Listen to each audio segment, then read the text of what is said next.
ದೇವಸ್ಥಾನ ಕಾರ್ಯಕ್ರಮಕ್ಕೆ ಬರಬೇಕು ಅಂತೇಳಿ ಇಲ್ಲಿ ಸ್ಥಳೀಯ ನಮ್ಮ ಕಾರ್ಯಕರ್ತರು ಕರೆದಿದ್ರು. ಬೆಳಗ್ಗೆ 9 ಗಂಟೆ ಕರೆಕ್ಟಾಗಿ ಪ್ರಾರಂಭ ಆಗುತ್ತೆ. ಮತ್ತು ನಮ್ಮ ತಮಿಳುನಾಡಿನ BJP ರಾಜ್ಯಾಧ್ಯಕ್ಷರು ಅಣ್ಣಾಮಲೈ ಅವರು ಬರ್ತಾರೆ ಅಂತ ಹೇಳಿದರು. ಹಾಗಾಗಿ ದೇವರ ದರ್ಶನವೂ ಆಗುತ್ತೆ ಮತ್ತು ಅವ್ರು ಮಾತಾಡ್ದಂಗೆ ಆಗುತ್ತೆ ಅಂತೇಳಿ ನಾವು ಇಲ್ಲೆಲ್ಲರೂ ಬಂದಿದ್ವಿ. ಇಲ್ಲಿ 100 ಜನ ಕಾರ್ಯಕರ್ತರು ಬಂದು ಇಲ್ಲಿಗೆ ಬರೋಕ್ಕೆ. ಅಂದರೆ ಈಗ ಅದು ಎಲ್ಲೆಲ್ಲಿ ಪ್ರೋಗ್ರಾಮು ಎಲ್ಲಿ ಹೋದ್ರು ಏನು ಹೋದ್ರು ಇಲ್ಲೇ ಕಾಯ್ತಾಯಿದ್ರು. ನಮಗೆ ಈಗ ನಿಮ್ಮಂಥವ್ರ ಮೂಲಕ ಗೊತ್ತಾಗ್ತದೆ ಇಲ್ಲ ಈಗ ಇಲ್ಲಿ ಬರೋಲ್ಲ ಅಂತಂದು ಮತ್ತೆ ಇನ್ನೆಲ್ಲಿ ಹೋಗ್ತಾರೋ ಗೊತ್ತಿಲ್ಲ. ಹಂಗಾಗಿ ಮತ್ತೊಂದು ಸರಿ ದೇವ್ರ ಕೈ ಮುಗಿದು ನಾವು ಬೇರೆ ಕೆಲಸಕ್ಕೆ ಕೊಡ್ತಾಯಿದ್ವಿ. ಇದು ವೇದಿಕೆ ಕಾರ್ಯಕ್ರಮಕ್ಕೆ ಆಹ್ವಾನ ಇಲ್ಲ, ನಮಗೆ ವೇದಿಕೆ ಎಲ್ಲಿದೆ, ಯಾರು ಮಾಡ್ತಾ ಇದ್ದಾರೆ ಏನನ್ನೋದು ನಮಗೇನು ಗೊತ್ತಿಲ್ಲ. ನಮಗೇನು ಗೊತ್ತಿಲ್ಲ. ಪಕ್ಷದ ಅಧಿಕೃತ ಕಾರ್ಯಕ್ರಮ ಅಲ್ಲ. ಪಕ್ಷದ ಅಧಿಕೃತ ಕಾರ್ಯಕ್ರಮ ಅಂದರೆ ತಪ್ಪದೇ ಈ ಸಂಪಂಗಿನ ಒಬ್ಬ ಕಾರ್ಯಕರ್ತನಾಗಿ ಸ್ಟೇಜಲ್ಲಿ ಇರಿಸ್ತಾ ಇದ್ರು. ಅದೇ ನಮ್ಮ ಪಕ್ಷದ ಪದ್ಧತಿ. ಮತ್ತು ಅದು ಯಾವಾಗ ನಿರಂತರವಾಗಿ ನಡ್ಕೊಂಡ್ಬರ್ತಾ ಯಾರು ಮಾಡಿದ್ದಾರೆ ಏನು ನಮಗೊಂದು ಗೊತ್ತಾಗ್ತಾ ಇದೆ. ದೇವ್ರ ಕಾರ್ಯಕ್ರಮಕ್ಕೆ ಬರ್ತಾರೆ ಅಂದಿದ್ದಕ್ಕೆ ದೇವ್ರ ನಮಸ್ಕಾರ ಮಾಡಬೇಕು, ಅವ್ರನ್ನೂ ಮಾತಾಡಬೇಕಂತೇಳಿ ಇಲ್ಲಿ ಬಂದಿದ್ವಿ. ಸ್ಟೇಜ್ ಪ್ರೋಗ್ರಾಮಿಗೆ ಕರೀಲಿಲ್ಲ ಸರ್? ಸ್ಟೇಜ್ ಇದೆಯಾ ಮತ್ತೊಂದು ಇದೆಯಾ ಅಂತ ನಮಗೇನು ಗೊತ್ತಿಲ್ಲ ಸರ್. ಅಲ್ಲ 10 ದಿನ ಮೊದಲೇ ಕಾರ್ಯಕ್ರಮ ನಿಗದಿಯಾಗಿತ್ತು ಮತ್ತು ಎಲ್ಲರಿಗೂ ಪ್ರಸಾರಣ ಆಗಿತ್ತು. ಬಟ್ ನೀವು ನೋಡಿದ್ರೆ ಗೊತ್ತೇ ಇಲ್ಲ. ಇಲ್ಲ, ನಮಗೆ ಮಾಹಿತಿ ಇಲ್ಲ ಅಷ್ಟೇ. ನಿಮ್ಗೆ ಗೊತ್ತಿ ನೀವೇ ತಿಳ್ಕೊಳ್ತೀರಿ. ಈಗ ನಾನು ಸುಳ್ಳು ಒಬ್ಬರ ಮೇಲೆ ಸುಳ್ಳು ಹೇಳಿ ನನಗೇನು ಬರೋದಿಲ್ಲ. ನಮ್ಮ ಪಾರ್ಟಿ BJPಯವರು ಈ ದೇಶದಲ್ಲಿ ಎಲ್ಲರೂ BJPಯವರೇ ಆಗ್ತಾ ಇದ್ದಾರೆ ಅಂತ ಅದನ್ನು ಪ್ರಶ್ನೆ ಅಂತ ನಾನು ತಗೊಳಕ್ಕೆ ಹೋಗೋದಿಲ್ಲ. ನಮ್ಮ ವಿಧಾನಸಭಾ ಕ್ಷೇತ್ರದಲ್ಲಿ ನಡೀತಕ್ಕಂಥ ಕಾರ್ಯಕ್ರಮ ಮತ್ತು ತಮಿಳುನಾಡಿಂದ ನಮ್ಮ ಪಕ್ಷದ ರಾಜ್ಯಾಧ್ಯಕ್ಷರು ಬರ್ತಾ ಇದ್ದಾರೆ ಅಣ್ಣಾಮಲೈ ಅವರು. ಅದಕ್ಕಾಗಿ ಪ್ರೀತಿಯಿಂದ ನಾವು ಅವ್ರನ್ನ ಮಾತಾಡಬೇಕು, ಅವ್ರ ಜೊತೆಯಲ್ಲಿ ಈ ಸಂತೋಷವನ್ನು ಹಂಚ್ಕೊಳ್ಬೇಕು, ಜೊತೆಗೆ ದೇವರ ದರ್ಶನ ಮಾಡಬೇಕಂತೇಳಿ ಇಲ್ಲಿಗೆ ಬರೋಕ್ಕೆ ಹೇಳಿದ್ರು. ಇಲ್ಲಿಗೆ ಬಂದ್ವಿ. ಮತ್ತು ಅವರು ಎಲ್ಲಿ ಬಂದರು ಎಲ್ಲಿ ಹೋದ್ರು ಅಂತ ನನಗೆ ಮಾಹಿತಿ ಇಲ್ಲ. ಹಾಗಾಗಿ ನಾನು ಬೇರೆ ವಿಲೇಜ್ಗಳಲ್ಲಿ ಕಾರ್ಯಕ್ರಮ ಇದೆ, ಅಲ್ಲಿ ಹೊರಟಿದ್ದೀನಿ. ಈಗ ಕಾರ್ಯಕ್ರಮದ ಆರ್ಗನೈಸರ್ ಬ್ಯಾನರ್ಗಳಲ್ಲಿ ಎಲ್ಲೂ ನಿಮ್ಮ ಫೋಟೋಗಳು ನಾನು ನೋಡಿಲ್ಲ. ಬ್ಯಾನರ್ಗಳಲ್ಲಿ ನನ್ನ ಫೋಟೋ ಇದೆಯೋ ಇಲ್ಲೋ, ಇನ್ವಿಟೇಷನಲ್ಲಿ ಇದೆಯೋ ಇಲ್ಲೋ, ಪೋಸ್ಟ್ಗಳಿದೆಯೋ ನಾನೇನು ನೋಡಲಿಲ್ಲ. ಜನ ಕಾರ್ಯಕರ್ತರೆಲ್ಲ ನನಗೆ ಫೋನ್ ಮಾಡಿ ಎಲ್ಲ ಕೇಳಿದ್ರು. ನಾನು ಅದ್ರ ಬಗ್ಗೆ ಹೆಚ್ಚಾಗಿ ಗಮನ ಕೊಡೋದು. ಈಗ ಯಾರು ಮಾಡ್ತಾ ಇದ್ದಾರೆ ಅಂತ ನನಗೂ ಗೊತ್ತಾಗ್ತಾ ಇಲ್ಲ. ಈಗ ನಮಗೆ ರಾತ್ರಿ 9 ಗಂಟೆಯಲ್ಲಿ ಜಿಲ್ಲಾಧ್ಯಕ್ಷರು ಮುನೇಶ್ವರ ದೇವಸ್ಥಾನದಲ್ಲಿ ಅಶೋಕ್ ನಗರದ ದೇವಸ್ಥಾನಕ್ಕೆ ನಮ್ಮ ತಮಿಳುನಾಡಿನ ರಾಜ್ಯಾಧ್ಯಕ್ಷರು ಅಣ್ಣಾಮಲೈ ಅವರು ಬರ್ತಾ ಇದ್ದಾರೆ, ಬನ್ನಿ ಸರ್ ಅಂತ ನನ್ನ ಆಹ್ವಾನ ಮಾಡಿದರು. ಅದಕ್ಕಾಗಿ ಕಾರ್ಯಕರ್ತರು ನಾವೆಲ್ಲ ಇಲ್ಲಿ ಬಂದು ಇಲ್ಲಿ ತನಕ ಕಾದಿದ್ದೀವಿ. ಬಟ್ ಇಲ್ಲಿ ಬರೋದು ಅನುಮಾನ ಅಂತ ಹೇಳಿದ್ರು. ಹಂಗಾಗಿ ಬೇರೆ ಕಾರ್ಯಕ್ರಮಗಳು ನಮ್ಮ ಗ್ರಾಮಾಂತರ ಭಾಗದಲ್ಲಿ ಇರೋದ್ರಿಂದ ನಾವು ಅಲ್ಲೇ ಹೋಗ್ಬೇಕಂತೇಳಿ. ಸಂಸದರ ಜೊತೆ ಎಲ್ಲ ಮನಸ್ತಾಪ ಮುಂದುವರೆದಿದೆ ಅಂತ ಅನ್ನಿಸ್ತದೆ. ಸಂಸದರು, ನಮ್ಮ ಜಿಲ್ಲೆ ಸಂಸದರು, ನಾವೆಲ್ಲ ಸೇರಿ ಕಷ್ಟಪಟ್ಟು ಗೆಲ್ಲಿಸಿದ್ದೀವಿ. ಅವ್ರ ಬಗ್ಗೆ ನಾನು ಯಾಕೆ ಕುಣಿಸ್ಕೊಂಡ್ಲಿ? ಅವ್ರು ನಮ್ಮವರಲ್ವಾ, ನಮ್ಮ ಅಣ್ಣ ತಮ್ಮಂದ್ರಿದ್ದಾಗೆ. ನಾವು ಆ ರೀತಿ ಕೋಪದಿಂದ ನಾನು ಮಾತಾಡೋದಿಲ್ಲ. ಅವರೆಲ್ಲ ನಮ್ಮವರೇ. ವ್ಯಂಗ್ಯನ ಸರ್? ವ್ಯಂಗ್ಯ ಅನ್ನೋದಕ್ಕೂ ಅದರ ದಾಟಿನೇ ಬೇರೆ. ನಮ್ಮ ಸಹೋದರರು, ನಮ್ಮ ಸಂಸದರು ಅಂದಾಗ ವ್ಯಂಗ್ಯನ ಬರಲ್ಲ. ಇನ್ನು ಕಾಂಗ್ರೆಸ್ ಅವ್ರನ್ನ ಹಂಗಂದಾಗ, ಬೇರೆ ಪಕ್ಷದವ್ರನ್ನ ಹಂಗಾದಾಗ ಅದು ವ್ಯಂಗ್ಯ ಅಂತ ನಮ್ಮದೇ ಪಾರ್ಟಿಯವರಲ್ಲ. ಸಂಸದರು ಎಲ್ಲರೂ ಒಟ್ಟಿಗೆ ಕರ್ಕೊಂಡು ಹೋಗ್ತಾ ಇದ್ದಾರೆ. ಅದನ್ನು ನೀವು ನಮ್ಮ ಕ್ಷೇತ್ರದ ಕಾರ್ಯಕರ್ತರನ್ನ ನೀವು ಕೇಳಿ. ನಾನು ಇಷ್ಟು ಹೇಳಿ ಬಯಸ್ತೀನಿ. ಉಳಿತಾಯ ಮಂಡಳಿ ಅಧ್ಯಕ್ಷರಲ್ಲಿ ಭರತೂರು ಪ್ರಕಾಶ್ ತುಂಬ ಲೀಡರ್ಸ್ ಇದ್ದಾರೆ. ಮೇನಲ್ಲಿ ಬಂದಿರುವುದು ಕಾರ್ಯಕರ್ತರು.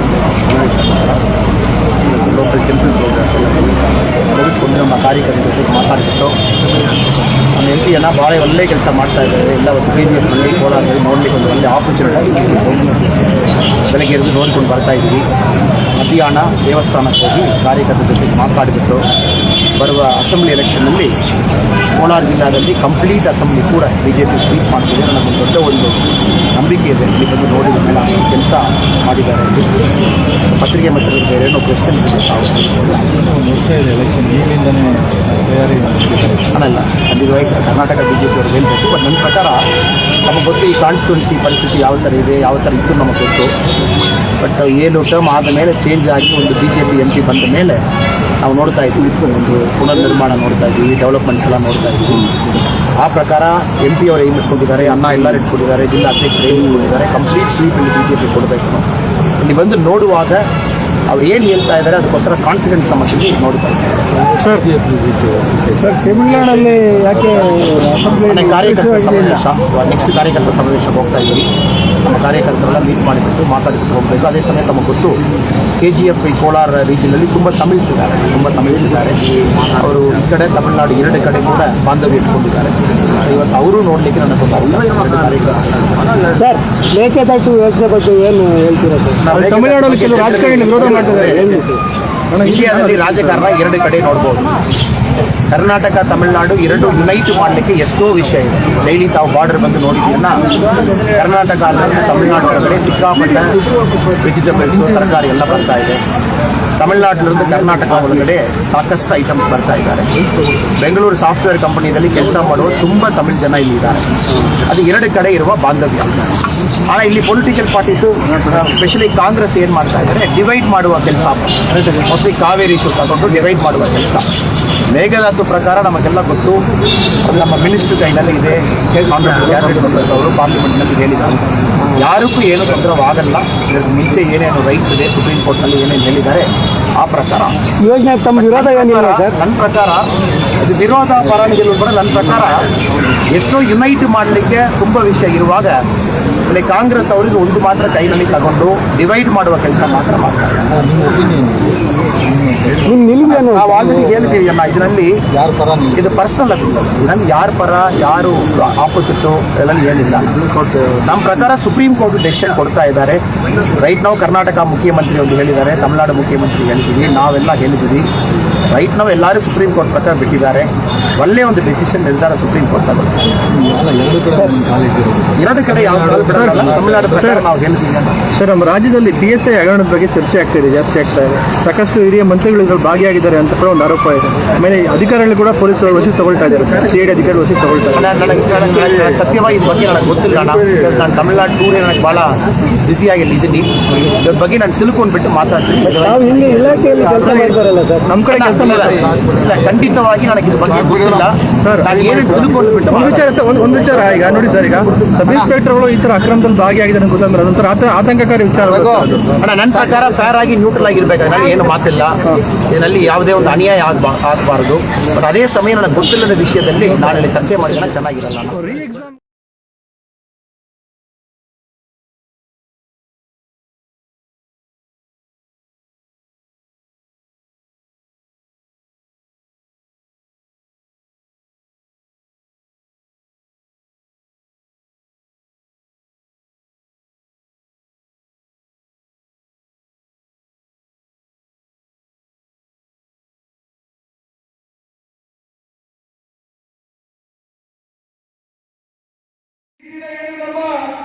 ನಿಮ್ಮೆಲ್ಲರ ಪೊಲೀಸ್ ಅಧಿಕಾರಿಯಾಗಿ ಈ ಕರ್ನಾಟಕದಲ್ಲಿ ಉತ್ತಮ ಸೇವೆಯನ್ನು ಮಾಡಿ ನಂತರ ಜನಸೇವೆ ಮಾಡಬೇಕು. ದೇಶ ಸೇವೆ ಇನ್ನೂ ಹೆಚ್ಚಿಗೆ ಮಾಡಬೇಕು. ನರೇಂದ್ರ ಮೋದಿಜಿಯವರ ನಾಯಕತ್ವದಲ್ಲಿ ನಾನು ಕೆಲಸ ಮಾಡಬೇಕು ಅಂತ ಹೇಳಿ ಅವರು ಏನು SP ಆಗಿದ್ರು ಪೊಲೀಸ್ ವರಿಷ್ಠಾಧಿಕಾರಿ ಅದಕ್ಕೆ ರಿಸೈನ್ ಕೊಟ್ಟು ಭಾರತೀಯ ಜನತಾ ಪಾರ್ಟಿಯನ್ನು ಸೇರ್ಪಡೆಗೊಂಡು ಇವತ್ತು ತಮಿಳುನಾಡಿನ ಭಾರತೀಯ ಜನತಾ ಪಾರ್ಟಿ ಅಧ್ಯಕ್ಷರಾದಂತ ಅಣ್ಣಾಮಲೈ ಸಾಹೇಬರು ಬಂದಿದ್ದಾರೆ. ನಾವೆಲ್ಲ KGF ಜನತೆ ಜೋರಾಗಿ ಚಪ್ಪಾಳೆ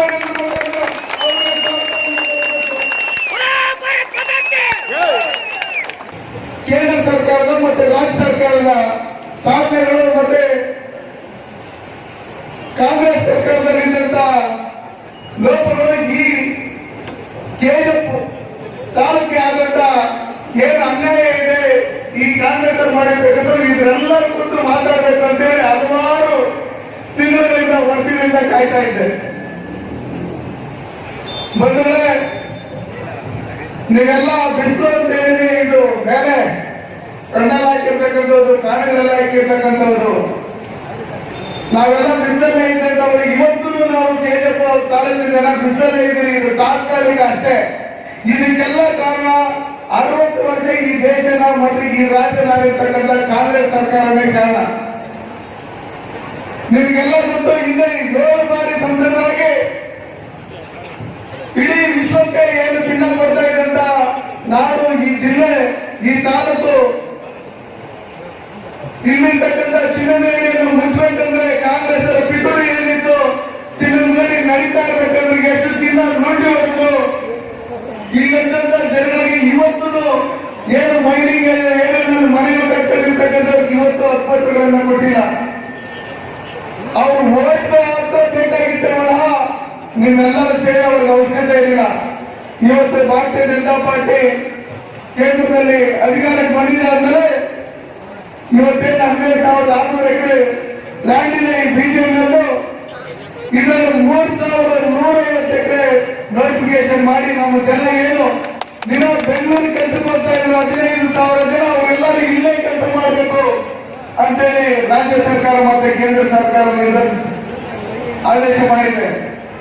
ಅದ್ರ ಜೊತೆಯಲ್ಲಿ ಈ 12,600 ಎಕರೆಯಲ್ಲಿ ಉಳಿದಂತ ಜಮೀನ ರಾಜ್ಯ ಸರ್ಕಾರಕ್ಕೆ ಒಪ್ಪಿಸಿ ಏನು ಅಟ್ಟಿ ಚಿನ್ನಗಣಿಯನ್ನ ಮಾಡಿದರೆ ಅದೇ ರೀತಿಯಲ್ಲೇ ಇಲ್ಲಿ ನಮ್ಮ ಚಿನ್ನಗಣಿಯನ್ನ ಮತ್ತೆ ಪುನರಾರಂಭಿಸಬೇಕು ಅಂತೇಳಿ ಕೇಂದ್ರ ಸರ್ಕಾರ ಮತ್ತೆ ರಾಜ್ಯ ಸರ್ಕಾರ ತೀರ್ಮಾನ ಮಾಡಿದೆ. ಬರೋ ತಿಂಗಳಲ್ಲಿ ಮುಖ್ಯಮಂತ್ರಿಗಳ ಜೊತೆಯಲ್ಲಿ ನಮ್ಮ ಗಣಿ ಸಚಿವರು ಮೀಟಿಂಗ್ ಅನ್ನು ಮಾಡಿ ಈ ಕೆಜೆಎಫ್ ಭಾಗದಲ್ಲಿ ಏನು ಕೈಗಾರಿಕೆಗಳ ಅಭಿವೃದ್ಧಿ ಆಗ್ಬೇಕು ಅಂತ ಹೇಳಿ ನಮ್ಮ ಕೇಂದ್ರ ಸರ್ಕಾರ ಬಂದಿದೆ. ಚೆನ್ನೈ ಎಕ್ಸ್ಪ್ರೆಸ್ ಕಾರಿಡಾರ್ ಏನು ಕೆಲಸ ನಡೀತಾ ಇದೆ. ಮತ್ತೆ ಇವತ್ತೇನು ಅಮೃತ ಯೋಜನೆಯಲ್ಲಿ ಕೆಜಿಎಫ್ ಡೆವಲಪ್ಮೆಂಟ್ಗೋಸ್ಕರ ಸುಮಾರು 106 ಕೋಟಿ ಹಣವನ್ನು ಕೊಟ್ಟಿರ್ತಕ್ಕಂಥದ್ದು ಭಾರತೀಯ ಜನತಾ ಪಾರ್ಟಿ ಸರ್ಕಾರ. ಇವತ್ತು ಕರೋನಾ ಸಂದರ್ಭದಲ್ಲಿ ಸ್ಥಳೀಯ ಶಾಸಕರು ಎಲ್ಲಿದ್ರು ಅಂತ ಹೇಳಿ ನಮ್ಮ ಮಾಧ್ಯಮದ ಮಿತ್ರರಿಗೆ ಎಲ್ಲರಿಗೂ ಗೊತ್ತು. ಒಂದು ದಿನದ ಒಂದು ಜನರ ಪರವಾಗಿ ಇಲ್ಲಿ ಕೆಲಸ ಮಾಡಿಲ್ಲ. ಅವ್ರು ಏನಿದ್ರು ಡಿಸಿಸಿ ಬ್ಯಾಂಕಿಂದ ಬಂದು ಏನು ಕೇಂದ್ರ ಸರ್ಕಾರದ ಹಣ ಇದೆ, ನಬಾರ್ಡಿಂದ ಹಣ ಬರುತ್ತೆ, ಅದನ್ನ ನಮ್ಮ ಮನೆಯಿಂದ ಕೊಡ್ತಾ ಇದ್ದೀನಿ ಅನ್ನೋ ರೀತಿಯಲ್ಲಿ ಎಲ್ಲರಿಗೂ ಅವರು ಸೆರೆಗೆ ಕೊಡ್ಬೇಕು, ಅವ್ರ ನೋಟ್ಗಳ ತಂದೆ ಇಟ್ಟು ಸೆರೆಗಲ್ಲ ಹಾಕ್ಬೇಕು, ಮತ್ತೆ ಆಣೆ ಪ್ರಮಾಣ ಮಾಡಬೇಕು. ನಿಮ್ ತಂದೆನೇ 27 ವರ್ಷ ಆಗಿ ಈ ಜಿಲ್ಲೆಗೆ ಏನು ಮಾಡಕ್ಕಾಗಿಲ್ಲಮ್ಮ, ಇನ್ನು ನೀವೇನ್ ಮಾಡ್ತೀರಿ ಅಂತ ಹೇಳಿ ನಮ್ಮ ತಾಲೂಕಿನ ಜನ ಎಲ್ಲ ನೋಡಿದ್ದಾರೆ. ಎಲ್ಲ ನೋಡಿ ಬರುವಂತ ಚುನಾವಣೆಗಳಲ್ಲಿ ನಮ್ಮ ಪಕ್ಷದ ಅಭ್ಯರ್ಥಿಗಳು ಯಾರೇ ಹೈಕಮಾಂಡ್ ತೀರ್ಮಾನ ಮಾಡಿದ್ರು ಅವ್ರನ್ನ ಗೆಲ್ಸ್ಕೊಳ್ಳೋದ್ರ ಮುಖಾಂತರ ಕರ್ನಾಟಕ ರಾಜ್ಯದಲ್ಲಿ ಮತ್ತೆ ಭಾರತೀಯ ಜನತಾ ಪಾರ್ಟಿ ಸರ್ಕಾರ ಬರಬೇಕು ಅಂತ ಹೇಳಿ ಇವತ್ತೇನು ಕೆಜಿಎಫ್ ತಾಲೂಕಿನ ಜನ ತೀರ್ಮಾನ ಮಾಡಿದ್ರೆ ನಿಮ್ಗೆಲ್ಲರೂ ನೀವೇನು ಆಲೋಚನೆ ಮಾಡಿದ್ರೆ ಅದು ಒಳ್ಳೇದಾಗುತ್ತೆ. ಇವತ್ತು ನಮ್ಮಲ್ಲಿ ಅವ್ರ ತಂದೆ ಕಾಲದಿಂದಲೂ ರೈಲ್ವೆ ಮಿನಿಸ್ಟರ್ ಮಾಡಲಾಗಿರ್ತಕ್ಕಂಥ ಕೆಲಸಗಳು ರೈಲ್ವೆ ಇಲಾಖೆಯಲ್ಲಿ ನಮ್ಮ ಕೇಂದ್ರ ಸರ್ಕಾರ ಮಾಡಿ ನಡೆಸ್ತಾ ಇದೆ. ನಮ್ಮ ಕೆಜಿಎಫ್ ಇಂದ ಯಾರ್ಯಾರು ದಿನ ಬೆಂಗಳೂರಿಗೆ ಹೋಗ್ತಾ ಇದ್ರು ಅವರಿಗೆ ಟ್ರೈನ್ಗಳು ಅವ್ಯವಸ್ಥೆ ಆಗಿತ್ತು, ಅದನ್ನೆಲ್ಲ ಹೇಳಿದಾಗ ಪ್ರತಿಯೊಂದು ಟ್ರೈನ್ ವ್ಯವಸ್ಥೆಯನ್ನು ನಾವು ಮಾಡಿಕೊಟ್ಟಿದ್ದೀವಿ. ಇವತ್ತು ಕೆಜಿಎಫ್ ಭಾಗದಲ್ಲಿ ಚಿನ್ನಗಣಿ ಇತ್ತು ಅಂತ ಇತಿಹಾಸ ಹೇಳ್ತಾ ಇದ್ರು.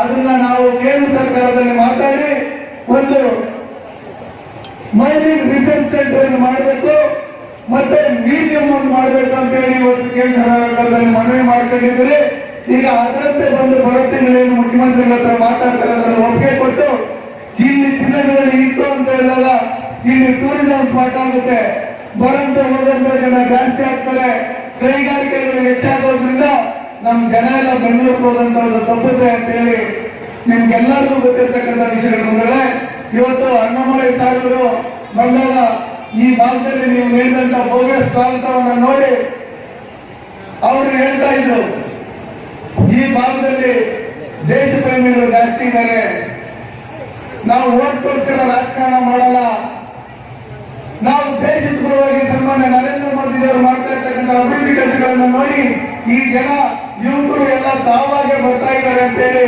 ಅಣ್ಣಾಮಲೈ ಸಾಹೇಬರು ಹೇಳ್ತಾ ಇದ್ರು. ಹೌದು, ನಾವು ನಿಜಕ್ಕೂ ಈ ಬ್ರಿಟಿಷ್ ವ್ಯವಸ್ಥೆಯಲ್ಲಿ ಏನು ಡಿವೈಡೆಡ್ ರೂಲ್ ಪಾಲಿಸಿ ಇತ್ತು ಅದನ್ನ ನಾವು ಮಾಡಿಲ್ಲ.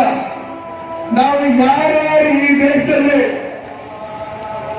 ಈ ದೇಶ ಪ್ರೇಮಿಗಳಿದ್ದಾರೋ,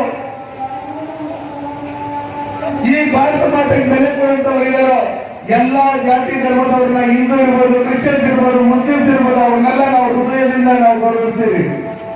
ಯಾರ್ಯಾರು ಈ ದೇಶದಲ್ಲಿದ್ದು ಪಾಕಿಸ್ತಾನದಲ್ಲಿ ಏನೇನಿಲ್ಲಂತ ನಡೆದಂತಾರೋ ಅವ್ರಿಗೆ ನಾವು 5 ಪೈಸೆ ರೆಸ್ಪೆಕ್ಟ್ ಕೊಡಲ್ಲ. ಅವ್ರನ್ನ ಈ ದೇಶದಿಂದ ಬಿಟ್ಟು ಹೊರಗಡೆ ಹೋಗಿ ಅಂತ ಹೇಳ್ತೀವಿ ನಾವು.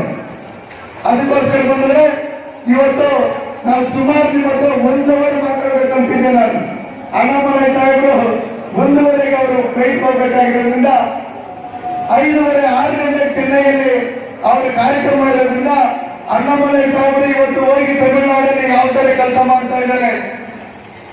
ಅಲ್ಲಿ ಏನು ಹಿಂದೆ ಇದ್ದಂತ ಕರುಣಾನಿಧಿ ಇರ್ಬೋದು, ಅವ್ರ ಮಗ ಸ್ಟಾಲಿನ್ ಇರ್ಬೋದು, ಹಿಂದೆ ಇದ್ದಂತ ಸರ್ಕಾರಗಳು ಯಾವ ರೀತಿ ತಮಿಳುನಾಡಲ್ಲಿ ಇರ್ತಕ್ಕಂಥ ಜನತೆಗೆ ಯಾವುದೇ ರೀತಿಯಾದಂತಹ ಮೂಲಸೌಕರ್ಯಗಳನ್ನ ಮಾಡದೆ ಯಾವ ರೀತಿ ಜನರಿಗೆ ಅದು ಇದು ಗಿಫ್ಟನ್ನು ಕೊಡೋದ್ರ ಮುಖಾಂತರ ಸೋಮೇರಿಗಳನ್ನಾಗಿ ಮಾಡಿ ಇವತ್ತು ಅಲ್ಲಿ ಜನರಿಗೆ ಆಶ್ರಯ ಇರ್ತಕ್ಕಂಥ ಮಾಡಿದ್ದಾರೆ.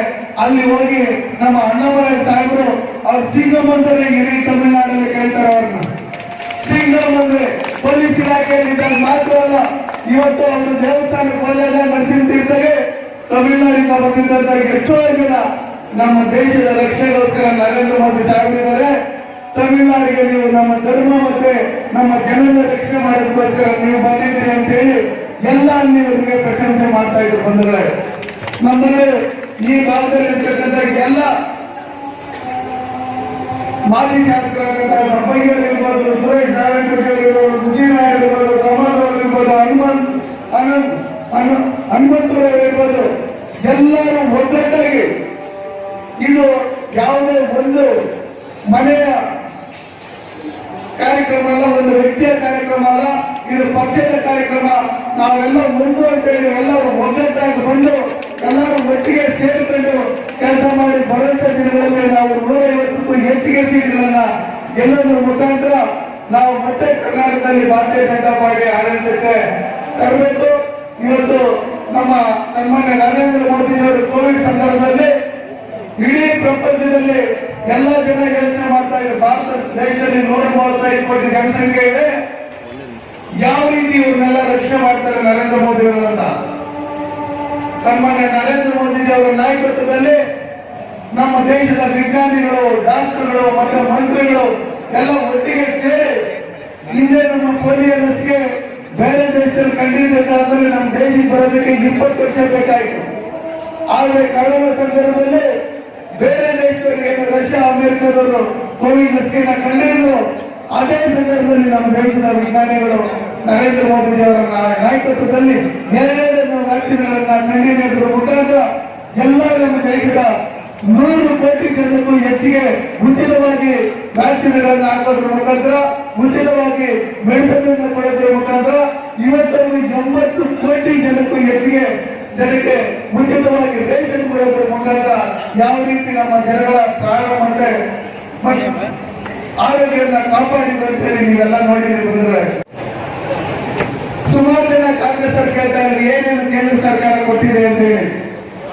ಇವತ್ತೇನು ಬಂಗಾರಪೇಟೆಯಿಂದ ನೀರ್ಪೇಟೆಗೆ ಹೋದಂತ ರಸ್ತೆ ಸುಮಾರು ವರ್ಷಗಳಿಂದ ಹಾಳಾಗಿ ಅದು ನಿಂತಿತ್ತು. ಅದನ್ನ ಸೆಂಟ್ರಲ್ ರಿಲೀಫ್ ಫಂಡ್ ನಿಂದ 37 ಕೋಟಿ ಹಣವನ್ನು ಬಿಡುಗಡೆ ಮಾಡಿ ಇವತ್ತು ಕೆಲಸ ಶುರು ಮಾಡಿರ್ತಕ್ಕಂಥವ್ರು. ಅದರ ಏನಾದ್ರೂ ಕ್ರೆಡಿಟ್ ಸೇರ್ಬೇಕಂದ್ರೆ ರಾಜ್ಯ ಸರ್ಕಾರಕ್ಕೆ ಮತ್ತೆ ಕೇಂದ್ರ ಸರ್ಕಾರಕ್ಕೆ ಸೇರ್ಬೇಕು. ಇವತ್ತು ಈ ಕೆಜಿಎಫ್ ನಗರದಲ್ಲಿ ಯುಜಿಡಿ ಕೆಲಸ, ರಸ್ತೆ ಕೆಲಸ, ಫುಟ್ಪಾತ್ ಕೆಲಸ, ಕುಡಿಯ ನೀರಿನ ವ್ಯವಸ್ಥೆಗಳು ಇವತ್ತೇನು ಅಮೃತ ಯೋಜನೆಯಲ್ಲಿ ಮಾಡ್ತಾ ಇದ್ದಾರೆ. ಇದು ನಮ್ಮ ಸನ್ಮಾನ್ಯ ನರೇಂದ್ರ ಮೋದಿ ಅವರ ಸರ್ಕಾರಕ್ಕೆ ತರಬೇಕು. ಇವತ್ತು ನಮ್ಮ ಏನು ಚೆನ್ನೈ ಎಕ್ಸ್ಪ್ರೆಸ್ ಕಾರಿಡಾರ್ ಕೆಲಸ ನಡೀತಾ ಇದೆ, ಇದನ್ನು ನೀವು ನೋಡಿದ್ದೀರಿ. ಇದನ್ನೆಲ್ಲ ಡೆವಲಪ್ಮೆಂಟ್ ಮಾಡ್ತಾ ಇರ್ತಕ್ಕಂಥವ್ರು ಕೆಜಿಎಫ್ ಜನತೆಗೆ ಇಲ್ಲೇ ಕೆಲಸ ಸಿಗ್ಬೇಕು ಅಂತ ಹೇಳಿ ಅದಕ್ಕೋಸ್ಕರ ಬಂದ್ರೆ ಇವತ್ತು 14ನೇ ಹಣಕಾಸು ಇರ್ಬೋದು, 15ನೇ ಹಣಕಾಸಿನ ಇರ್ಬೋದು, ನಗರಸಭೆಯಲ್ಲಿ ಬೇಕಾದಷ್ಟು ಹಣಗಳನ್ನ ಕೊಟ್ಟು ಎಲ್ಲ ವಾರ್ಡ್ಗಳನ್ನ, ಎಲ್ಲ ಏರಿಯಾಗಳನ್ನ ಡೆವಲಪ್ಮೆಂಟ್ ಮಾಡೋದಕ್ಕೆ ಪಂಚಾಯತ್ಗಳಲ್ಲಿ ಹಿಂದೆ 10 ಲಕ್ಷ 15 ಲಕ್ಷ ಹಣ ಕೊಡ್ತಾ ಇದ್ರು. ಇವತ್ತು 50 ಲಕ್ಷ 1 ಕೋಟಿ ಹಣ ಕೊಟ್ಟು ನರೇಗಾದಲ್ಲಿ ಇವತ್ತೇನು ಪ್ರತಿಯೊಂದು ಗ್ರಾಮಗಳಲ್ಲೂ ಕೆಲಸಗಳನ್ನ ಮಾಡ್ತಾ ಇದ್ದಾರೆ. ಕಾಂಕ್ರೀಟ್ ರಸ್ತೆ ಇರ್ಬೋದು, ಡ್ರೈನೇಜ್ ಇರ್ಬೋದು, ಈ ಎಲ್ಲ ಕೆಲಸಗಳನ್ನು ಕೇಂದ್ರ ಸರ್ಕಾರ ಕೊಟ್ಟಿರ್ತಕ್ಕಂಥ ಅನುದಾನದಲ್ಲಿ ನಾನು ಒಂದೇ ಒಂದು ಮಾತು ಕೇಳಕ್ಕೆ ಇಷ್ಟಪಡ್ತೀನಿ. ರೂಪಮ್ಮ, ನೀವು ಶಾಸಕರಾಗಿದ್ದಾದ್ಮೇಲೆ ಈ ಕೆಜಿಎಫ್ ತಾಣಕ್ಕೆ ಏನೇನು ಹಣ ತಂದಿದ್ದೀರಿ? ಸಿದ್ದರಾಮಯ್ಯ ಮುಖ್ಯಮಂತ್ರಿಗಳಾಗಿದ್ದಾಗಲಿ, ನಿಮ್ಮ ತಂದೆ ಕೇಂದ್ರದಲ್ಲಿ ಇದ್ದಾಗಲಿ ನನಗೆ ಒಂದೇ ಒಂದು ಅಂಕಿಅಂಶಗಳು ಸಮೇತ ಕೊಡಬೇಕು ಅಂತ ಹೇಳಿ ನಿಮ್ಮನ್ನ ಕೇಳಕ್ಕೆ ಇಷ್ಟಪಡ್ತೀನಿ. ಮುಂದಿನ ದಿನಗಳಲ್ಲಿ ನಾವೇನೇನು ಪಂಚಾಯಿತಿ ಪ್ರಧಾನಮಂತ್ರಿ ಗ್ರಾಮ ಸಡಕ್ ಯೋಜನೆ ಇರ್ಬೋದು, ಸುಮಾರು ನಮ್ಮ MP ಕ್ಷೇತ್ರದಲ್ಲಿ 150 ಕಿಲೋಮೀಟರ್ ಹೆಚ್ಚಿಗೆ ನಾವು ಡಾಂಬರೀಕರಣ ಕೆಲಸಗಳನ್ನ ಮಾಡಿದ್ದೀವಿ. ನಾವು ಬಸ್ ಸ್ಟ್ಯಾಂಡ್ಗಳನ್ನ ಮಾಡಿದ್ದೀವಿ, 5 ಲೈಟ್ಗಳನ್ನ ಹಾಕಿದ್ದೀವಿ. ಇವತ್ತು ಏನೇನು ಮನೆಗೂ ನಲ್ಲಿ ಮುಖಾಂತರ ನೀರು ಕೊಡಬೇಕು ಅಂತ ಹೇಳ್ಬಿಟ್ಟು ಜಲಜೀವನ್ ಮಿಷನ್ ಅಲ್ಲಿ ಕೆಲಸ ಮಾಡ್ತಾ ಇದ್ದೀರೆಲ್ಲ ಸನ್ಮಾನ್ಯ ನರೇಂದ್ರ ಮೋದಿಜಿಯವರು ಆಯುಷ್ಮಾನ್ ಭಾರತ್ ಕಾರ್ಡ್ ಮಾಡಿ ಇವತ್ತೇನು ಎಲ್ಲರಿಗೂ ಆರೋಗ್ಯ ವ್ಯವಸ್ಥೆ ಸಿಗ್ಬೇಕು. ಯಾವುದೇ ದೊಡ್ಡ ದೊಡ್ಡ ಆಸ್ಪತ್ರೆಗಳಿಗೆ ಹೋದ್ರೆ ಆಯುಷ್ಮಾನ್ ಭಾರತ್ ಕಾರ್ಡ್ ನೋಡಿದ್ರೆ ಚಿಕಿತ್ಸೆ ಕೊಡ್ಬೇಕು ಅಂತ ಹೇಳಿ ಈ ಆಯುಷ್ಮಾನ್ ಭಾರತ್ ಕಾರ್ಡ್ ಅನ್ನ ಕೊಟ್ಟು ಸುಮಾರು ದೇಶದಲ್ಲಿರ್ತಕ್ಕಂಥ 40 ಕೋಟಿಗೂ ಹೆಚ್ಚಿಗೆ ಜನಕ್ಕೆ ಅದರ ಸೌಲಭ್ಯ ಸಿಕ್ಕಿದೆ. ಮತ್ತೆ ಎಲ್ಲೆಲ್ಲಿ ದಳ್ಳಾಳಿಗಳಿದ್ರು ಆ ದಳ್ಳಾಳಿಗಳನ್ನ ಸೈನಿಕರಲ್ಲಿ ನೇರವಾಗಿ ಬರ್ತಕ್ಕಂಥ ಹಣನ ರೈತರಿಗೆ ಕೃಷಿ ಸನ್ಮಾನ ಯೋಜನೆ ಇರ್ಬೋದು, ನಮ್ಮ ಕಿಸಾನ್ ಯೋಜನೆ ಇರ್ಬೋದು, ನಮ್ಮ ಈಶನ್ ಕಾರ್ಡ್ ಇರ್ಬೋದು, ನೇರವಾಗಿ ಸವಲತ್ತುಗಳನ್ನ ಬರೋದ ಹಣವನ್ನ ಅಕೌಂಟ್ಗಳಿಗೆ ಬರೋದ್ರ ಮುಖಾಂತರ ಈ ಕೆಲಸಗಳನ್ನ ಮಾಡಿರ್ತಕ್ಕಂಥ ಭಾರತೀಯ ಜನತಾ ಪಾರ್ಟಿ ಸರ್ಕಾರ. ಮತ್ತೆ ನಮ್ಮ ರೈತರ ಮಕ್ಕಳಿಗೆ ವಿದ್ಯಾಭ್ಯಾಸ ಸಿಗ್ಬೇಕು ಅಂತ ಹೇಳಿ ನಮ್ಮ ಬಸವರಾಜ ಬೊಮ್ಮಾಯಿರವರು ನಮ್ಮ ವಿದ್ಯಾಶ್ರೀ ಅನ್ನೋ ಕಾರ್ಯಕ್ರಮದಲ್ಲಿ 5,000, 10,000, 15,000, 20,000 ಓದಂತ ಮಕ್ಕಳಿಗೆ, 5ನೇ ಕ್ಲಾಸ್ ಮಕ್ಕಳಿಗೆ, 10ನೇ ಕ್ಲಾಸ್ ಮಕ್ಕಳಿಗೆ, PUC ಮಕ್ಕಳಿಗೆ, ಡಿಗ್ರಿ ಮಕ್ಕಳಿಗೆ ನೇರವಾಗಿ ಅವರ ಅಕೌಂಟ್ಗಳಿಗೆ ಹೋದಂತ ಕೆಲಸ ಮಾಡಿರ್ತಕ್ಕಂಥದ್ದು ಭಾರತೀಯ ಜನತಾ ಪಾರ್ಟಿ ಸರ್ಕಾರ ಅಂತ ಹೇಳಿ ಹೇಳಕ್ಕ ಶುರು ಮಾಡಿದ್ರೆ ಬೆಳಗ್ಗೆಯಿಂದ ಸಂಜೆವರೆಗೂ ಹೇಳಷ್ಟು ಜನಸಾಮಾನ್ಯರ ಕೆಲಸಗಳನ್ನ ನಮ್ಮ ಸನ್ಮಾನ್ಯ ನರೇಂದ್ರ ಮೋದಿ ಅವರ ನೇತೃತ್ವದ ಕೇಂದ್ರ ಸರ್ಕಾರ ಮತ್ತೆ ರಾಜ್ಯ ಸರ್ಕಾರ ಮಾಡಿದೆ. ಮುಂದಿನ ದಿನಗಳಲ್ಲಿ ಸಮಾವೇಶಗಳನ್ನು ಮಾಡಿ ಇದೇ ಏನೇನು ನಾವು ಕೆಲಸ ಮಾಡಿದ್ರೆ ಅನ್ನೋ ವಿಷಯಗಳನ್ನ ತಿಳಿಸ್ತೀನಿ ಅಂತ ಹೇಳಿ ಈ ಕಾರ್ಯಕ್ರಮಕ್ಕೆ ಕರೆದು ತಮ್ಮನ್ನೆಲ್ಲ ಕೂರಿಸಿ ಮಾತಾಡೋಕೆ ಅವಕಾಶ ಮಾಡಿಕೊಂಡು ತಮ್ಮೆಲ್ಲರಿಗೂ ಹೊಂದಿ ನಾನು ಮಾತನ್ನು ಮುಗಿಸ್ತಾ ಇದ್ದೀನಿ. 1819 ಶುರುವಾಗಿದ್ದ ಒಂದು ಗೋಲ್ಡ್ ಮೈನ್, ಸಾವಿರಾರು ಜನ ಇಲ್ಲಿ ಕೆಲಸ ಮಾಡಿದ್ರು. 80% ಮೇಲೆ ತಮಿಳುನಾಡಿನಲ್ಲಿ ಬಂದು ಕೆಲಸ ಮಾಡಿದ ಜನ. 200 ವರ್ಷಕ್ಕೂ ಮೇಲೆ ಇರುವ ಒಂದು ಗೋಲ್ಡ್ ಮೈನ್. ಬಟ್ ಕಳೆದ 20 ವರ್ಷದಲ್ಲಿ ಈ ಗೋಲ್ಡ್ ಮೈನ್ ಸ್ಟಾಪ್ ಆಗಿದೆ. ನಾನು ಯಾವಾಗ ನಮ್ಮ MP ಮುನಿಸ್ವಾಮಿ ಅನ್ನೋರು ಡೆಲ್ಲಿಯಲ್ಲಿ ಮೀಟ್ ಮಾಡೋದು, ಯಾವಾಗ ಪ್ರಹ್ಲಾದ್ ಜೋಶಿ ಮಂತ್ರಿ ಅವರು ಆಫೀಸ್ ನಲ್ಲಿಯೋ ಬೇರೆ ಯಾವುದೋ ಒಂದು ಮಂತ್ರಿಗಳಿದೆಯೋ ಪಾರ್ಲಿಮೆಂಟ್ ಕಾಂಪ್ಲೆಕ್ಸ್ ನಲ್ಲಿಯೋ ಇಬ್ಬರು ಜಾಸ್ತಿ ಮೀಟ್ ಮಾಡ್ತಾ ಇದ್ದೀವಿ. ನಾನು ನಮ್ಮ ನೈವೇಲಿ ಲಿಗ್ನೈಟ್ ಕಾರ್ಪೊರೇಷನ್ ಆ ಇಶ್ಯೂ ತಗೊಂಡು ಅಲ್ಲಿ ಬರ್ತಾ ಇರ್ತೇನೆ. ಇವರು ಯಾವಾಗಲೂ KGF ಇಶ್ಯೂ ತಗೊಂಡು, ಕೋಲಾರ ಗೋಲ್ಡ್ ಮೈನ್ ಇಶ್ಯೂ ತಗೊಂಡು ಇಲ್ಲಿ ತಿರುಗಾಡ್ತಾ ಇರ್ತಾರೆ. ಅವರಲ್ಲಿ ಮಾತಾಡುವಾಗ ನನಗೊಂದು ವಿಷಯ ಗೊತ್ತಾಯಿತು, ಯಾವ ತರ ಕಾಂಗ್ರೆಸ್ ಪಾರ್ಟಿಯವರು ಇಂಡಿಯಾದಲ್ಲಿ ಒಂದೊಂದು ಕಡೆ ಲೂಟಿ ಮಾಡಿ ಗಾಳಿ ಮಾಡಿದಾರೋ, ಅದು ಬಿಜೆಪಿ ಪ್ರಧಾನಮಂತ್ರಿ ನರೇಂದ್ರ ಮೋದಿ ಅವರು ಪುನಃ ಕಟ್ಕೊಂಡು ಬರ್ತಾ ಇದ್ದಾರೋ ಈ KGF ಕ್ಲಾಸಿಕ್ ಎಕ್ಸಾಂಪಲ್. ಸಾವಿರಾರು KG gold missing, test gold missing. ಇವತ್ತು ಅಲ್ಲಿ KGF ಒಳಗಡೆ ಹೋಗಿದ್ದೀರಾ, ಯಾರು ಫೋಟೋ ಬರ್ತದೇನಾ? ರಾಜೀವ್ ಗಾಂಧಿ ಅವರ ಫೋಟೋ, ಇಂದಿರಾ ಗಾಂಧಿ ಅವರ ಫೋಟೋ, ಸೋನಿಯಾ ಗಾಂಧಿ ಅವರ ಫೋಟೋ, ಸೋನಿಯಾ ಗಾಂಧಿ ಮಕ್ಕಳವರ ಫೋಟೋ KGF ನಲ್ಲಿದೆ. KGF ಅದು private property. Kolar gold mine ಕಾಂಗ್ರೆಸ್ಗೂ ಪ್ರೈವೇಟ್ ಪ್ರಾಪರ್ಟಿ, ಕಾಂಗ್ರೆಸ್ ಪಕ್ಷಕ್ಕೂ ಪ್ರೈವೇಟ್ ಪ್ರಾಪರ್ಟಿ ಆಗಿ ಒಂದು ಗೋಲ್ಡ್ ಮೈನ್ ಇಟ್ಕೊಂಡು ಇವತ್ತು ಬಹಳ ಕಷ್ಟಪಟ್ಟು ನಮ್ಮ MP ಅವರು ಹೇಳಿದ್ರು, ಏನೇನು ಕಷ್ಟಪಟ್ಟು ಪುನಃ ಇದು KIDP ಲ್ಯಾಂಡ್ ಅಕ್ವಿಸಿಷನ್ ಮಾಡಿ, ಆಮೇಲೆ ಕರ್ನಾಟಕ ಗವರ್ಮೆಂಟ್ ಹ್ಯಾಂಡ್ ಓವರ್ ಮಾಡಿ, ಆಮೇಲೆ ಪುನಃ ಈ ಮೈನ್ ರೀಸ್ಟಾರ್ಟ್ ಮಾಡಿ, ಆಮೇಲೆ ಪುನಃ 1,000 ಜನಕ್ಕೆ ಮೇಲೆ, 1,000 ಜನಕ್ಕೆ ಮೇಲೆ ಇಲ್ಲಿ ಕೆಲಸ ಪುನಃ ಕೊಟ್ಟು ಇಷ್ಟು ಕಾಂಪ್ಲಿಕೇಟೆಡ್ ಒಂದು ಕೆಲಸ ನಮ್ಮ ಪಕ್ಷ, ನಮ್ಮ ಪ್ರಧಾನಮಂತ್ರಿ ನರೇಂದ್ರ ಮೋದಿ ಅವರು, ನಿಮ್ಮ MP ಮುನಿಸ್ವಾಮಿ ಅವರು ಮಾಡ್ತಾ ಇದ್ದಾರೆ. ಬಹಳ ಕಷ್ಟದ ಕೆಲಸ. ಬಟ್ ನನಗೆ ಗಂಭೀರವಾಗಿ ಒಂದು ನಂಬಿಕೆ ಇದೆ, ಡೆಲ್ಲಿಯಲ್ಲಿ ಅವರು ಮಾಡುವ ಹಾರ್ಡ್ ವರ್ಕ್, ಪಾರ್ಲಿಮೆಂಟ್ ಔಟ್ಸೈಡ್ ಕೆಲವು ಕಡೆ MP ಮಾಡುವ ಕೆಲಸ ನಾವು ಒಂದು ಪೇಪರ್ ಅಲ್ಲಿ ಕೇಳಲಿಕ್ಕೆ ಆಗಲ್ಲ. ಅರ್ಧ ಕೆಲಸ ಪೇಪರ್ ಔಟ್ಸೈಡ್ ಒಂದು ಮಂತ್ರಿ ಆಫೀಸ್ ಹೋಗಿ ನಿಂತು ಅಲ್ಲಿ ಮೀಟ್ ಮಾಡಿ ಕಾಂಪ್ಲಿಕೇಟೆಡ್ ಪ್ರಾಸೆಸ್ ಎಲ್ಲ ರಿಸಾಲ್ವ್ ಮಾಡಿ, ಆಮೇಲೆ ಗೌರ್ಮೆಂಟ್ ಅಲ್ಲಿ ಮಾತಾಡಿ, ಕರ್ನಾಟಕದಲ್ಲಿ ಬ್ಯೂರೋಕ್ರಾಟ್ IAS ಆಫೀಸರ್ಸ್ ಅಲ್ಲಿ ಮಾತಾಡಿ, ಫೈಲ್ ಮೂವ್ ಮಾಡಿ, ಇರುವ ಪೆಂಡಿಂಗ್ ಇಶ್ಯೂಸ್ ಎಲ್ಲ ಕ್ಲಿಯರ್ ಮಾಡಿ, ಇದು ಸಾಧಾರಣ ಕೆಲಸ ಇದೆ.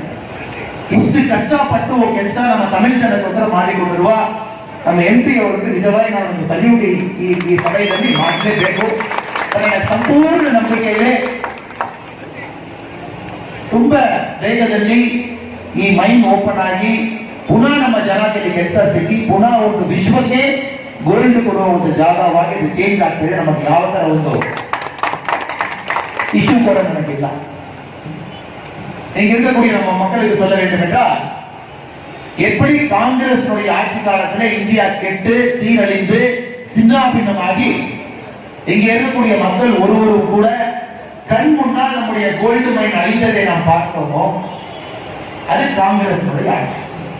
இப்பொழுது 20 ஆண்டுகளாக அதை நிறுத்தி வைத்திருக்கிறார்கள். 1819 ஆரம்பித்த இந்த மைன் 200 ஆண்டுகளை தாண்டி இருக்கக்கூடிய இந்த உலகத்துல இருக்கக்கூடிய மிக பழமையான ஒரு மைன். எங்கேயுமே இவ்வளவு ஓல்டு மைன் கிடையாது. குவாலிட்டி ஆஃப் கோல்டு ரொம்ப அற்புதமான கோல்டு. பெலாடியமாக இருக்கலாம், மைக்ரோ மினரல்ஸாக இருக்கலாம், அனைத்தும் இயங்கக்கூடிய இருக்கக்கூடிய ஒரு கோலார் கோல்டு மைன் இங்கே அமைந்திருக்கிறது. ஆனால் இங்கே ஆயிரக்கணக்கான kilo gold missing, test gold missing. Congress கட்சியினுடைய, காந்தி ஃபேமிலியினுடைய பிரைவேட் ப்ராப்பர்ட்டி, குடும்ப சொத்தாக அதை நடத்தி கொண்டு வந்திருக்கிறார். உதாரணத்திற்கு ஒரு எம்பி 7 முறை காங்கிரஸ் குடும்ப சொத்தாக 7 முறை ஒரு எம்பி இங்கே கோலாரில் ஜெயிச்சு அவர் செய்த சாதனை என்னவென்றால் இந்த மைனை மூடியது மட்டும்தான். இதற்கு முன்னால் இருந்த எம்பி 7 முறை ஜெயிச்ச எம்பி செய்த சாதனை. ஆனால் இந்த கோல்டு மைனை திரும்ப ஓபன் பண்றது சாதாரண வேலை கிடையாது. ஒரு காம்ப்ளிகேட்டட் வேலையை இந்த எம்பி கையில் எடுத்து நம்முடைய எம்பி அவர்கள் ஒரு ஆபீஸாக ஏறி இறங்கி பாராளுமன்றத்தில் பேசி, பாதி நேரம் நான் டெல்லியில் அவரை சந்திப்பதே பாராளுமன்ற அனெக்ஸாக இருக்கலாம் அல்லது ஏதாச்சும் ஒரு மந்திரியினுடைய அலுவலகத்தில் இருவரும் கூட சந்திப்போம். உங்களுக்காக கடினமாக ஒரு முயற்சி எடுத்துக் கொண்டிருக்கின்றார். மத்திய அரசை கன்வின்ஸ் பண்ணி இந்த லேண்டை கவர்மெண்ட் ஆஃப் கர்நாடகா கொடுத்து, அதன் பின்பு கவர்மெண்ட் ஆஃப் கர்நாடகா இந்த மைனை கையில் எடுத்து, அதன் பின்பு இந்த மைனை ரீஆபரேட் பண்ணி, அதன் பின்பு உங்களுக்கு ஆயிரக்கணக்கான மக்களுக்கு வேலை கொடுத்து, ஒரு அசாத்தியமான வேலையை துணிவாக கையில் எடுத்து சாத்தியமாக்கி கொண்டிருக்கக்கூடிய எம்பிக்கு நிச்சயமாக இந்த மேடையில் இருந்து அவர் வணக்கத்தை சொல்லி ஆக வேண்டும். இன்னும் கர்நாடகா எலெக்ஷன் வரக்கும் 1 வருட காலம் இருக்கிறது. 1 வருட காலம் இந்த எலெக்ஷன் வரும் பொழுது இந்தியா முழுவதுமே மக்கள் உணர்ந்திருக்கின்றார்கள், கர்நாடகாவிலும் உணர ஆரம்பித்திருக்கின்றார்கள். எப்பொழுது double engine government, Narendra Modi அவர்கள் டெல்லியிலுமே, பசவராஜ் பொம்மை அவர்கள் கர்நாடகாவில் முதலமைச்சராக இங்கே அமரும் பொழுது கர்நாடகா மக்களுக்கு நல்லது நடக்கும் என்பதை மக்கள் இங்கே டபுள் இன்ஜின் கவர்மெண்டாக வந்திருக்கிறார். 1 வருடம் கழித்து இங்கே தேர்தல் நடக்கும் பொழுது நிச்சயமாக இப்பொழுது கோலார் மாவட்டத்திலே ஒரு குறை இருக்கிறது. 8 எம்எல்ஏக்கள் இங்கே இருந்தாலும் கூட 8 எம்எல்ஏக்களும் பிஜேபியினுடைய கையில் இல்லாமல் காங்கிரஸ் கையில் வேறு கையில் இருக்கிறார். எம்பி இப்பொழுது பாரதிய ஜனதா பார்ட்டியில் இருக்கிறார். ஆனால் வரப்போற எலெக்ஷன்ல நம்முடைய அத்தியட்சர் அவர்கள் 8க்கு 5 என்று சொன்னார்கள். 8 எம்பி 8 எம்எல்ஏ 5 வேண்டும் என்று அத்தியட்சருடைய மனசுல 8க்கு 8 வேண்டும் என்று இருக்கிறது. 8க்கு 8மே பாரதிய ஜனதா கட்சியுடைய எம்எல்ஏக்கள் இங்கே வர வேண்டும். மந்திரிகள் சென்று நம்முடைய கேபினெட்டில் அமர வேண்டும். வேகமாக இந்த வேலையை செய்ய வேண்டும். மாநில அரசு இந்த நிலத்தை கையகப்படுத்த வேண்டும். அதன் மூலமாக இந்த கோல்டு மைன் திரும்ப ஆரம்பித்து உலகம் முழுவதுமே பரிசுத்தமான சுத்தமான தங்கத்தை கொடுக்க வேண்டும் என்பது இங்கு இருக்கக்கூடிய அனைத்து மக்களுடைய எதிர்பார்ப்பு. நானும் கூட இந்த எம்பி அவர்கள் செய்யக்கூடிய வேலையில உங்களுக்காக இணைந்து இந்த வேலையை துரிதப்படுத்துவதற்கு முயற்சி எடுக்கின்ற ஒரு உத்தரவாதத்தை இந்த வேலையில் இருந்து உங்களுக்கு அளிக்கிறேன். இவ்வளவு தமிழ்நாட்டை சார்ந்த மக்கள் இங்கே இருக்கும் பொழுது உங்களுக்கு திரும்ப அந்த வாழ்வாதாரத்தை கொடுக்க வேண்டியது எங்களுடைய கடமை.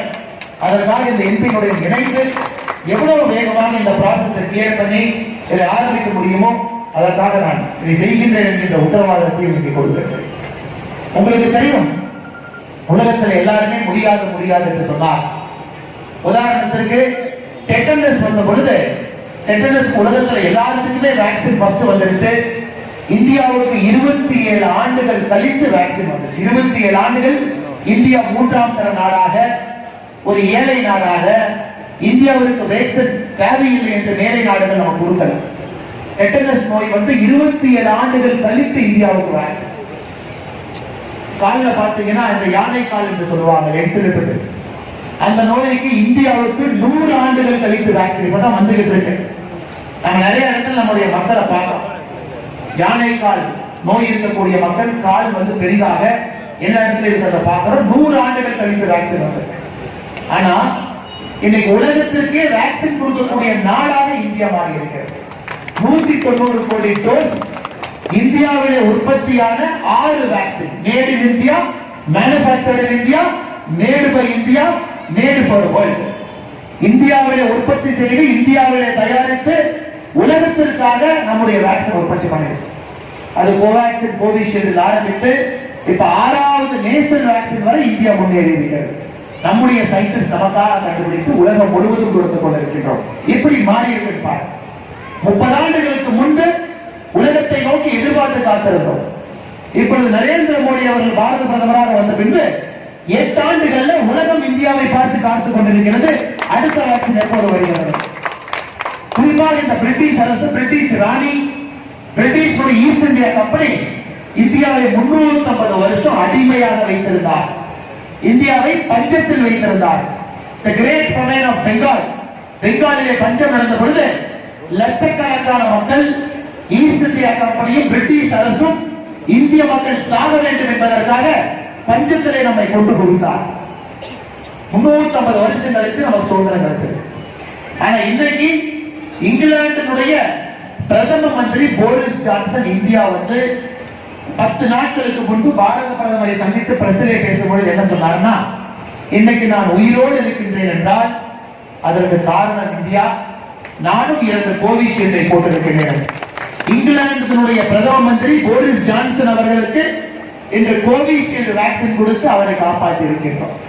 ஆனா 350 ஆண்டுகளுக்கு முன்பு அவர்கள் நமக்கு செய்திருக்கக்கூடிய கொடூரத்தையும் அநியாயத்தையும் நாம் மறந்திருந்தாலும் கூட உலகத்தையே காக்கக்கூடிய பணியை நாம் செய்வோம். எனக்கு இந்தியாவுடைய வீட்டு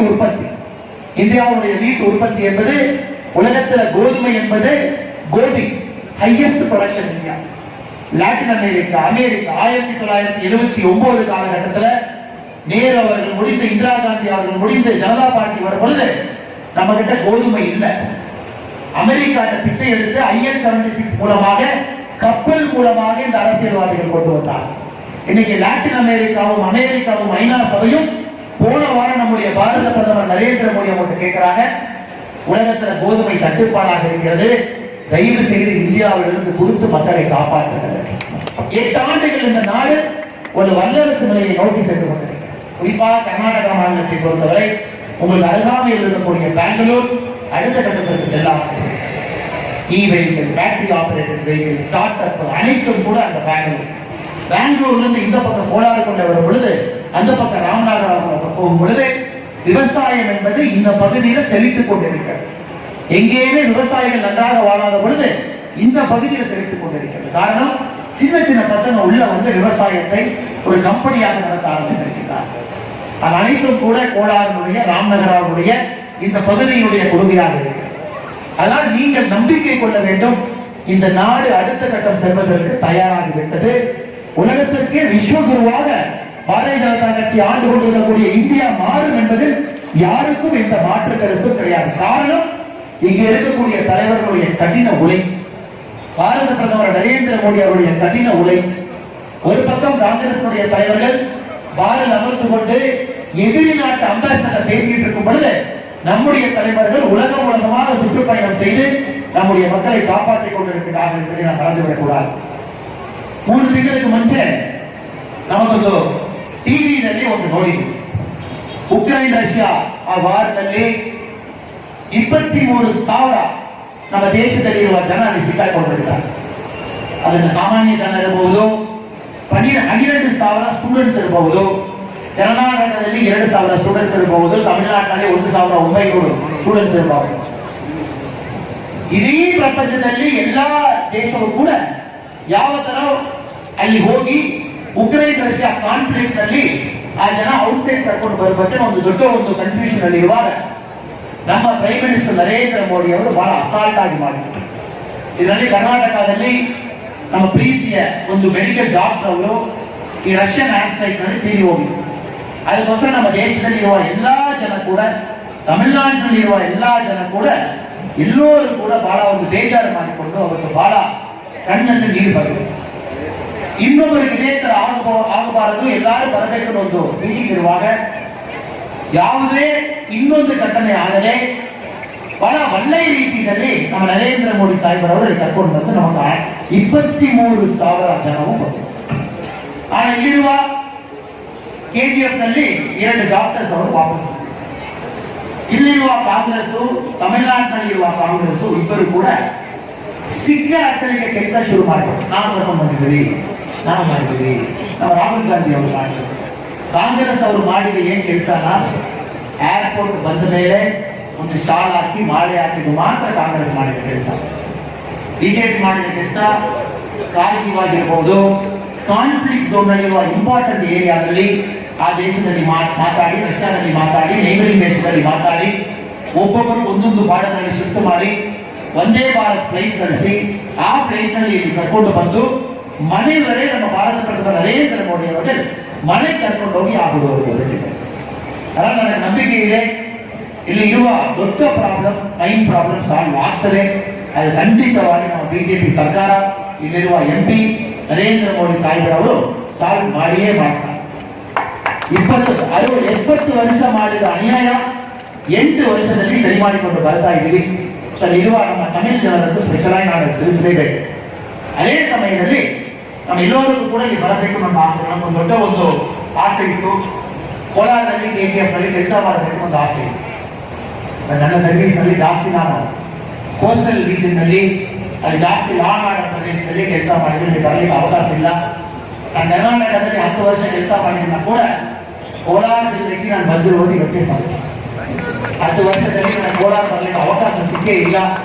ಆದರೆ ಇವತ್ತು ಅವರು ಕರೆಯುವಾಗ ನಾನು ಕೋಳಿಕೋಡ್ನಲ್ಲಿ 2 ದಿನ ಮುಂಚೆ ಒಂದು ಪ್ರವಾಸ ಇತ್ತು, ಏನೋ ಒಂದು ಮಾಡಿ ಇವತ್ತು ಬರಲೇಬೇಕು ಅಂತ ಬಂದಿದ್ದೆ. ಯಾಕಂದ್ರೆ ಅದೊಂದು ಪುಣ್ಯ ಭೂಮಿ. ಸ್ಪೆಷಲಿ ಈಗ ಮುಳುಬಾಗಿಲು ಕಡೆ ಹೋಗುವಾಗ ಸ್ಪಿರಿಚುವಲ್ ಸೆಂಟರ್, ಕರ್ನಾಟಕದಲ್ಲಿ ಸ್ಪಿರಿಚುವಲ್ ಸೆಂಟರ್ ಇರುವುದೇ ಈ ಮುಳುಬಾಗಿಲು. ಋಷಿ ಮುನಿ ತುಂಬಾ ಜನ ಮುಳುಬಾಗಿಲಿருந்து ಯಾವಾಗಲೂ ನಮ್ಮ ದೇಶಕ್ಕೂ ಕರ್ನಾಟಕಕ್ಕೂ ತಮಿಳುನಾಡಕ್ಕೂ ಪಕ್ಕದಲ್ಲಿ ಆಂಧ್ರಕ್ಕೂ ಆಶೀರ್ವಾದ ಇವತ್ತೂ ಕೊಡ್ಕೊಂಡಿರ್ತಾರೆ. ಈ ಪುಣ್ಯ ಭೂಮಿಗೆ ಇವತ್ತು ಬಂದಿರುವುದು ಪ್ಯೂರ್ಲಿ ನಾನು ಎಲ್ಲೋ ಒಂದು ಕಾಲದಲ್ಲಿ செய்திರುವ ಒಂದು ಪುಣ್ಯ ಕೆಲಸಕ್ಕೂ ಇವತ್ತು ಈ ಆಪರ್ಚುನಿಟಿ ಸಿಕ್ಕಿದೆ. ಇಲ್ಲಿ ಬಂದು ಇಲ್ಲಿರುವ ಎಲ್ಲ ಜನ ಮಾತಾಡಿ ನೋಡಿ ತಮ್ಮ ಜೊತೆಗೊಂದು ಬೆಳಗ್ಗೆ ಎದ್ದು ಇವತ್ತುವರೆ ಇರಲಿಕ್ಕೆ ನಮ್ಗೊಂದು ದೊಡ್ಡ ಒಂದು ಅವಕಾಶ.